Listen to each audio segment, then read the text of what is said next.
اعوذ باللہ من الشیطان الرجیم بسم اللہ الرحمن الرحیم سل بنی اسرائیل کم آتیناہم من آیت بینہ ومن يبدل نعمت اللہ من بعد ما جاءته فإن اللہ شدید العقاب زين للذين كفروا الحياة الدنيا ويسخرون من الذين آمنوا والذين اتقوا فوقهم يوم القيامة والله يرزق من يشاء بغير حساب صدق اللہ العظیم۔ ترجمہ: سل بنی اسرائیل، آپ بنی اسرائیل سے پوچھیں، کم آتیناہم من آیت، کتنی ہم نے ان کو نشانیاں دی ہیں، بینہ واضح، ومن یبدل نعمت اللہ، اور جو شخص اللہ کی نعمت کو بدل ڈالے، من بعد ما جاءته، بعد اس کے کہ جو اس کے پاس آ چکی ہے، فإن اللہ شدید العقاب، بس بے شک اللہ تعالیٰ سخت عذاب دینے والے ہیں۔ زین للذین کفروا الحیاۃ الدنیا، مزین کر دی گئی ہے کافروں کے لیے دنیا کی زندگی، وَيَسْخَرُونَ مِنَ الَّذِينَ آمَنُوا، اور وہ ایمان والوں کا مذاق اڑاتے ہیں، وَالَّذِينَ اتَّقَوْا فَوْقَهُمْ، اور وہ لوگ جنہوں نے تقوی اختیار کیا قیامت والے دن ان کے اوپر ہوں گے۔ وَاللَّهُ يَرْزُقُ مَن يَشَاءُ بِغَيْرِ حساب، اللہ تعالیٰ رزق دیتے ہیں جس کو چاہے بغیر حساب کے۔ بنی اسرائیل آپ جانتے ہیں کہ اسرائیل یہ حضرت یعقوب علیہ السلام کا لقب ہے، اور یہ عبرانی زبان کا لفظ ہے۔ اسرا کا معنی ہوتا ہے بندہ، اور ایل کا ترجمہ ہے اللہ۔ اسرائیل کا ترجمہ ہو گیا اللہ کا بندہ۔ یہ حضرت یعقوب علیہ السلام کا لقب، اور بنی اسرائیل سے مراد حضرت یعقوب علیہ السلام کے، آپ کو پتہ ہے کہ 12 بیٹے تھے، ان میں ایک بیٹا یوسف علیہ السلام بھی تھا، تو ان 12 بیٹوں سے آگے جو نسل چلی ہے اس کو بنی اسرائیل کہا جاتا ہے۔ ان کے اوپر اللہ تعالیٰ کے انعامات بھی بہت زیادہ ہوئے، اور یہ اللہ تعالیٰ کے باغی اور نافرمان بھی بہت زیادہ ہوئے۔ آپ اس کا اندازہ اس بات سے لگائیں کہ وادی تی، جس کو آج کل صحرائے سینا کہا جاتا ہے، تقریباً 36 میل لمبی ہے اور 24 جو ہے وہ میل چوڑی ہے۔ کتنا جو ہے وہ بڑا وہ میدان ہوگا۔ تو وہاں پر ان کو حکم آیا کہ بھئی عمالقہ نامی قوم جو شام کے اندر ہے، آپ ان کے ساتھ جہاد کریں، اور جہاد کے ذریعے سے اللہ تعالیٰ آپ کو وہ علاقہ فتح فرما دیں گے، آپ کو دے دیں گے۔ تو انہوں نے بجائے اس کے کہ یہ کہتے کہ بھی ہم کمزور ہیں، کرتے ہیں، ہونا تو یہ چاہیے تھا کہ بھی ہم جہاد کرتے ہیں، اللہ کا حکم آ چکا ہے، لیکن انہوں نے جواب اتنا گستاخانہ دیا، اللہ تعالیٰ نے اس کو قرآن پاک کے اندر ذکر کیا ہے کہ فَاذْهَبْ أَنْتَ وَرَبُّكَ فَقَاتِلَا إِنَّا هَاهُنَا قَاعِدُونَ، کہ آپ جانیں اور آپ کا رب جانے، فَاذْهَبْ، آپ جائیں اور آپ کا رب جائے، ٹھیک ہے، لڑو جا کر، إِنَّا هَاهُنَا قَاعِدُونَ، ہم تو یہاں بیٹھے ہوئے ہیں، ہم نہیں لڑنے کے لیے جاتے۔ تو اللہ تعالیٰ نے ان کو سزا یہ دی کہ اسی میدان تی کے اندر جو ہے یہ پھرتے رہے 40 سال کا عرصہ، وہاں گرمی بھی تھی، پھر اللہ تعالیٰ کی رحمت آئی کہ ان کے اوپر بادلوں کا سایہ ہوا، وَظَلَّلْنَا عَلَيْكُمُ الْغَمَامَ، اور بھوک لگتی تھی تو اس کے لیے فرمایا وَأَنزَلْنَا عَلَيْكُمُ الْمَنَّ وَالسَّلْوَىٰ، بنے ہوئے بٹیر دیے اور یہ میٹھی کھیر دی، اور اسی طرح پانی کی ضرورت پڑتی تھی تو حضرت موسیٰ علیہ السلام کو فرمایا کہ آپ جو ہے من حسن فن فضرب انضرب بعصاک الحجر فانفجرت من حسنتا عشرۃ عینہ، کہ آپ کے پاس یہ جو پتھر ہے اس کے اوپر لاٹھی ماریں، تو لاٹھی ماری، اللہ تعالیٰ نے 12 چشمے وہاں پر جاری فرما دیے۔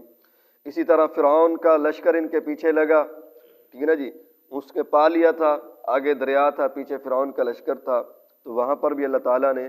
جو ہے ان کو راستے دیے، ٹھیک ہے نا جی۔ تو بہت سارے انعامات اللہ تعالیٰ نے کیے ہیں، روحانی انعام بھی ہوئے ہیں اور دنیاوی جسمانی بھی کہہ لیں۔ روحانی انعام تو اتنا بڑا کہ اللہ تعالیٰ کی طرف سے کہ اللہ تعالیٰ نے نبی جو ہے ان کے اندر بھیجے،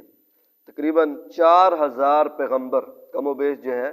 بنی اسرائیل کے اندر آئے ہیں۔ تو یہ بہت بڑا اعزاز ہے کسی قوم کے اندر کہ بھی اتنے پیغمبر اور اتنے نبی آئے۔ تو اللہ تعالیٰ فرماتے ہیں کہ بنی اسرائیل سے پوچھیں کہ کتنی ہم نے واضح ان کو نشانیاں دی ہیں، ٹھیک ہے جی، اور فرمایا کہ وَمَن يُبَدِّلْ نِعْمَتَ اللَّهِ، جو شخص اللہ تعالیٰ کی نعمت کو بدل ڈالے۔ نعمت کو بدلنے سے مراد یہ ہے کہ اللہ تعالیٰ کا شکر کے بجائے نہ شکری کرے، ٹھیک ہے نا جی۔ اسی طرح ایمان لانے کے بجائے جو ہے وہ کفر اختیار کرے، یہ گویا کہ ایک طرح کی نعمت کو بدلنا ہے۔ تو فرمایا فَإِنَّ اللَّهَ شَدِيدُ الْعِقَابِ، جو اللہ تعالیٰ کی نعمت کو بدلتا ہے اس کے لیے سخت عذاب ہے۔ آگے بھائی زُجِّنَ لِلَّذِينَ كَفَرُوا الْحَيَاةُ الدُّنْيَا، دنیا کی زندگی کافروں کے لیے مزین کی گئی ہے، ٹھیک ہے نا جی۔ یہ پہلے بھی کئی مرتبہ بات آئی ہے کہ دنیا کا زیادہ ہونا یا کم ہونا یہ قبولیت کا معیار نہیں ہے، ٹھیک ہے نا جی۔ کسی کو آپ دیکھو کہ بھی یہ غریب ہے، کہو کہ بھی اللہ اس سے ناراض ہو گیا، یا کسی کو دیکھو کہ اس کے اوپر کوئی تکلیف آئی ہوئی ہے اور یہ سمجھا جائے کہ بھی اللہ اس کے اوپر ناراض ہو چکا ہے، نہیں، ایسی بات نہیں ہے۔ دنیا تو اللہ تعالیٰ جو ہے اپنے نیک بندے کو بھی دے دیتے ہیں اور کافر کو بھی دے دیتے ہیں، بس اوقات کافر کو زیادہ دے دیتے ہیں۔ آپ دیکھیں اگر دنیا کا مال و دولت کسی کی مقبولیت یا کسی کے نیک ہونے کا معیار ہوتا تو دنیا کے اندر سب سے بڑا نیک تو قارون ہوتا، ٹھیک ہے نا جی۔ قارون کے بارے میں فرمایا کہ لَتَنُوءَ بِالْعُصْبَةِ أُولِي الْقُوَّةِ، کہ اس کی چابیاں جو ہے ایک طاقتور جماعت اٹھایا کرتی تھی، جس کی چابیاں اتنی تھیں تو خزانہ کتنا زیادہ ہوگا۔ اور آپ جانتے ہیں کہ تالا جو ہے وہ آٹے اور اس طرح جو ہے وہ گندم وغیرہ کو تو تالا نہیں لگایا جاتا، تالا قیمتی چیز کو لگایا جاتا ہے نا، سونے کو، چاندی کو، پیسے کو، ہیرے جواہرات کو۔ تو جب اتنی چابیاں اٹھانے والی جماعت تھی تو اتنی قیمتی چیزیں جو ہے جن کو تالا لگایا ہوا تھا اس کے پاس ہوں گی، لیکن دنیا کا مبغوض اور اللہ تعالیٰ کیا اس کی کوئی قدر و قیمت نہیں ہے۔ اور اسی طرح بھائی دنیا جو ہے اللہ کے نبی صلی اللہ علیہ وسلم نے فرمایا کہ دنیا جو ہے اللہ اپنے نیک بندے کو بھی دے دیتے ہیں اور جس سے اللہ تعالیٰ ناراض ہیں اس کو بھی عطا فرما دیتے ہیں، لیکن دین جو ہے، دین والی دولت اللہ تعالیٰ اپنے پسندیدہ بندے، جس بندے کے اوپر راضی ہوتے ہیں اس کو ہی عطا فرماتے ہیں۔ ناپسندیدہ بندہ جس کے اوپر اللہ تعالیٰ راضی نہیں ہوتے اس کو دین نہیں دیتے۔ اور اسی طرح بھائی دنیا کے بارے میں اللہ کے حبیب صلی اللہ علیہ وسلم کی حدیث ہے کہ بندہ کہتا ہے کہ مالی مالی مالی، ٹھیک ہے نا جی، اور فرمایا کہ حل مالک الا ما اکلتا او لبستا او قدمتا، کہ تیرا مال نہیں ہے سوائے اس کے جو تو نے کھا لیا ہے، صرف یہ تیرا مال ہے، او لبستا یا جو کپڑا تو نے پہن کر بوسیدہ کر دیا ہے، او قدمتا یا اپنی آخرت کے لیے آگے صدقہ خیرات کے طور پر دے دیا ہے، یہ تیرا مال ہے، اس کے علاوہ کوئی اپنا مال نہیں ہے۔ مرتے ہی سب کچھ ختم، مرنے سے پہلے ہی، بلکہ جو ہے آج کل تو مرنے سے پہلے ہی جب آدمی بیمار ہوتا ہے مشورے شروع ہو جاتے ہیں، بھی فلاں چیز کینے لینی ہے، فلاں کیسے کرنی ہے، فلاں یہ کرنا ہے، وہ کرنا ہے، تو مرنے سے پہلے ہی آدمی کا مال جو ہے اپنے ہاتھ سے نکل جاتا ہے۔ اس لیے بھائی دین کی زیادہ فکر کرنی چاہیے، ٹھیک ہے نا جی، اپنے جو ہے آخرت کی زیادہ فکر مند آدمی کو ہونا چاہیے۔ اور فرمایا کہ وَيَسْخَرُونَ مِنَ الَّذِينَ آمَنُوا، کہ ایمان والوں کا استہزاء کرتے ہیں، ایمان والوں جو غریب ہیں، کمزور ہیں، ان کا مذاق اڑاتے ہیں۔ اور بھئی یہ بہت بڑا گناہ ہے کسی کمزور اور جو ہے کا مذاق اڑانا۔ ایک حدیث پاک میں آتا ہے، حضرت علی رضی اللہ تعالیٰ عنہ سے روایت ہے کہ جو کوئی آدمی کسی غریب آدمی کا مذاق اڑاتا ہے، ٹھیک ہے نا جی، اور کسی کے اوپر تہمت لگاتا ہے تو قیامت والے دن اللہ تعالیٰ سب کے سامنے اس کو ذلیل و رسوا کریں گے، ٹھیک ہے نا جی۔ اور فرمایا ایک آگ کے ٹیلے کے اوپر اس کو کھڑا کر دیا جائے گا، جب تک وہ اس عیب اور اس تہمت کا اقرار نہیں کر لیتا اس وقت وہ آگ کے ٹیلے کے اوپر ہی کھڑا رہے گا، ٹھیک ہے جی۔ تو اس سے بچنا چاہیے، کیونکہ ہمارے ہاں بھی یہ بس اوقات ہوتا ہے غریب کی جو ہے بےزتی اور جو ہے بہت زیادہ توہین تنقیص کر دی جاتی۔ دل آزاری سے آدمی کو بچنا چاہیے، کوشش کرے کہ دل آزاری نہ ہو۔ اور فرمایا کہ والذین اتقوا فوقہم یوم القیامہ، متقی لوگ قیامت والے دن ان کے اوپر ہوں گے،